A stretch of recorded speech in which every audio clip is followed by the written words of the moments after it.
Supply curve. A supply curve shows how much of a good suppliers are willing and able to supply at different prices. As the demand curve, there is a supply curve for every good and services, and the ideas are the same. So let's look at the supply curve for oil. We see an intuitive relationship between price and the quantity supplied. As the price goes up, the quantity of oil that companies are willing to supply increases.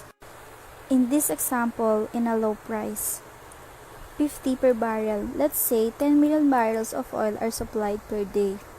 At 100 per barrel, 25 million barrels are supplied. And at 250 per barrel, 50 million barrels are supplied. So in general, a higher price means a greater quantity supplied. Let's delve deeper and see why.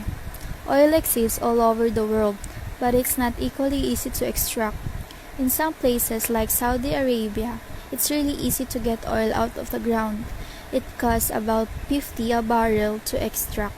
In the US, like from Alaska, is a lot of deeper, and getting it out costs more, at least 100 per barrel.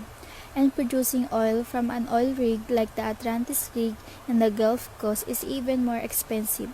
That rig has to descend more than a mile underwater before drilling even begins. When oil prices are relatively low, the only suppliers that can turn a profit are those who can get to the oils cheaply, like Saudi Arabia.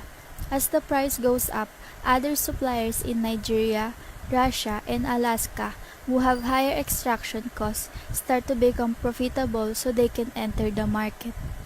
As the price gets higher, even the most expensive extraction techniques become profitable. The supply curve slopes upward because the only way the quantity of oil can be increased is to exploit higher and higher cost sources of oil. As the price goes up, the depth of the oil wells goes down.